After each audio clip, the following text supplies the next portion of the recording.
Ngayong araw, balikan natin ang top 10 anime na hindi na tinuloy palabas sa telebisyon dito sa Pilipinas. Mga palabas na biglang nawala at hindi na natin muling nakita sa TV. Simulan natin sa anime na hindi na talaga umabot sa telebisyon. Elfen Lied. Unang episode pa lang, dugo, putol, sigaw. Dahilan kung bakit hindi na pinalabas. Dahil sa matinding karahasan, madugong eksena, nudity at psychological trauma, hindi man lang ito aabot sa pilot episode. Sino sa inyong nakaabot sa panahong umere ang anime na Tokyo Ghoul sa TV sa Pilipinas? Noong una, excited ang lahat, pero bandang 2015, ilang episode pa lang, bigla itong nawala sa ere. Ang Tokyo Ghoul ay isang kwento ng survival, hindi laban ng tao kontra halimaw, kundi tao laban sa sarili. Ipinilabas man ito sa TV sa Pilipinas, maaga rin itong itinigil dahil sa matinding eksena ng kaharasan, duguan at brutal na visual, at mga temang cannibalism at psychological horror na hindi angkop sa broadcast standards ng local na telebisyon. Habang tumatagal ang kwento, hindi na lang katawan ang tinatamaan, kundi pati isip at emosyon ng manonood. Dahil dito, hindi na ito pinayagang ipagpatuloy sa TV sa Pilipinas. Paano kung may hawak kang kapangyarihan na kayang pumatay kahit hindi ka humawak ng armas? Isang notebook, isang pangalan, isang kamatayan. Yan ang tema ng Death Note, ang pagpatay gamit ang isang notebook. Dahil madilim at kakaiba ang konsepto nito, talagang mahukas sa story ng anime. Sa Pilipinas, hanggang season 1 lamang ang nasabing anime na naging widely available at napanood ng marami, habang ang mga sumunod ay hindi na ipinagpatuloy sa regular na pagpapalabas dahil sa mature at controversial na tema nito. Tulad ng tema ng Death Note, ipinapakita nito ang murder bilang solusyon sa problema, ang mind manipulation at psychological warfare, at ang isang bida na unti-unti nagiging kontrabida.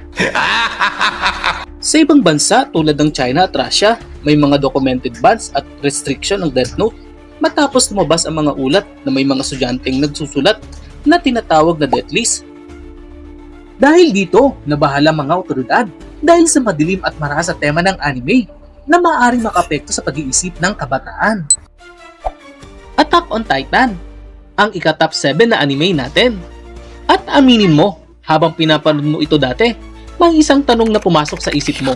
Kung totoo ang mga higanting titan sa toong mundo, kung gumuho ang mga pader, kung wala kang takas, hanggang saan ka nalaban para mabuhay? Ito ang anime na hindi lang nananakot, pinilit ka nitong mag-isip. Ano ang pipiliin mo? Takot o tapang? Noong una, ipinalabas ang Attack on Titan Season 1 sa Free TV sa Pilipinas matapos itong sumikat sa buong mundo. Ayon sa Wikipedia, unang umere ang Attack on Titan sa Japan mula April hanggang September 2013 at kalaunan ay umabot din sa iba't ibang bansa kasama ang Pilipinas. Pero mula Season 2 pataas, iba na ang naging tono ng palabas. Mas naging brutal ang mga eksena, mas madugo ang mga labanan, at mas bumigat ang tema, hindi na ito basta sci-fi action. Ngayon, may mas malalim na pagtalakay sa gera, trauma, politika at madalim na desisyon na hindi madaling isensor para sa pamilya at pangkaraniwang oras sa Free TV. Dahil dito, hindi na ito pasado sa censorship at broadcast standard sa Pilipinas. Number 6, Flame of Recca. Isa sa mga pinakaminahal na anime ng mga 90s kids. Noong panahong uso ang mga ninja at matitinding tournament arcs at kakaibang kapangyarihan, mabilis itong tumatak sa puso ng mga manonood. Fire Dragon, life or death battles at madidilim na kalaban. Dito lalong naging intense at seryoso ang bawat labanan. Pero napaisip ba kayo, bakit hindi ito pinagpatuloy sa Free TV sa Pilipinas, hindi tulad ng Dragon Ball Z na umabot ng napakaraming episode?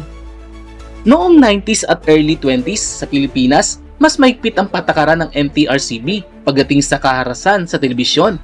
Ang mga anime na ipinapalabas sa hapon ay inaasahang pambata o pangpamilya.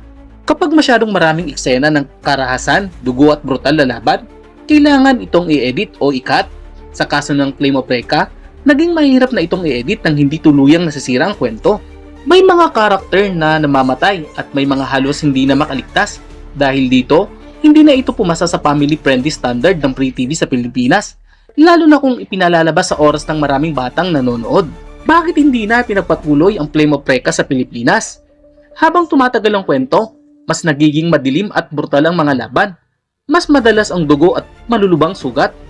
Ang mga tournament ay hindi simpleng paligsahan kundi mga laban na literal na buhay ang kapalit. Number 5, Samurai X. Tulad ng Flame of Recca, pareho silang anime na iniwan tayong bitin sa ere. Nasubaybayan natin si Kenshin sa Free TV pero hindi natin nakita ang totoong pagkatapos ng kanyang kwento. Noong pumasok ang late arcs ng Rurouni Kenshin, unti-unti nagbago ang tono ng serye. Hindi na lang ito simpleng laban ng espada, naging kwento ito ng konsensya at takaran. Mas ipinakita ang trauma ni Kenshin bilang dating mamamatay tao at ang tanong kung may kapatawaran ba para sa isang taong maraming buhay ang kinuha. Mas naging madugo at seryoso ang mga laban at mas mabigat ang tema ng kamatayan at pagpatay. Dahil dito, hindi na pumasa sa broadcast standard ng ilang local TV station. Kaya para sa maraming Pilipinong manonood, doon na nagtapos ang Samurai X, hindi dahil tapos na ang kwento, kundi dahil hindi na ito akma sa Free TV. Number 4, Paranoia Agent, isang psychological anime na hindi pinalabas sa Pilipinas. Bakit? Una, mental illness. Ipinapakita nito ang depression, anxiety, at emotional breakdown ng mga karakter, mga temang hindi komportable panoorin sa TV. Ikalawa, social pressure. Ang tunay na kalaban ay stress ng lipunan at takot sa kabiguan, hindi demon o kontrabida. Ikatlo, abstract storytelling. Walang simpleng paliwanag ang kwento, surreal, magulo at hindi pambata. Kahit sa Amerika, late night cable lang ito pinapalabas. Kaya hindi ito napalabas para sa Free TV sa Pilipinas. Masyadong madilim, matindi at hindi kayang ipaliwanag sa bata. Number 3, High School of the Dead. Zombie apocalypse, barilan, takbuhan. Yan ang pangunahing tema ng anime na ito. Pero ang tanong, bakit hindi ito umabot sa Free TV dito sa Pilipinas? Ang High School of the Dead ay kilala bilang isa sa pinakasikat na zombie anime online. Puno ito ng action, survival at tensyon laban sa mga undead. Pero kasabay ng aksyon, nandiyan ang sobrang fan service. Ang dahilan kung bakit hindi ito naipalabas sa TV, sexual content, excessive fan service, extreme at graphic violence. Habang tumatagal ang kwento, mas nagiging mas lantad ang mga eksena at mas hindi napasado sa standard ng Free TV sa Pilipinas. Kahit patay na ang zombie, buhay na buhay ang camera angles. Kaya kahit sikat to online, pagdating sa Free TV, automatic no. Nice. Number 2, Hunter x Hunter. Sikat na sikat ito sa mga Pinoy. Sa umpisa, akala mo pambata lang. Adventure, Hunter exam at pangarap ni Gon. Pero habang tumatakbo ang kwento, unti-unti itong nagbago. Dumating ang York New City Arc. Oo, naipalabas ito sa TV sa Pilipinas. At dito nagsimula mag-iba ang tono ng kwento. May mafia, patayan, at mga desisyong hindi na simpleng tama o mali. Sinundan ito ng Chimera Ant Arc na ipalabas din ang ilang bahagi nito sa TV. Pero habang tumatagal ang arc, mas dumidilim ang kwento. Dito na nagkaroon ng problema ang kwento pagdating sa telebisyon. Mas brutal na ang laban. Mas mabigat ang moral at psychological themes. At hindi na ito akma sa pangbatang oras sa telebisyon. Dahil dito, ang buong Chimera Ant Arc ay hindi na naipakita ng buo at tuloy-tuloy sa Free TV. Kaya ang kumpletong kwento ay lumipat na lang sa streaming platforms. Number 1, Ghost Fighter. Bakit ito ang top 1 natin? Dahil sa biglang pagtigil ng airing ito sa Pilipinas na iwan tayong bitin ng mga Pinoy fans.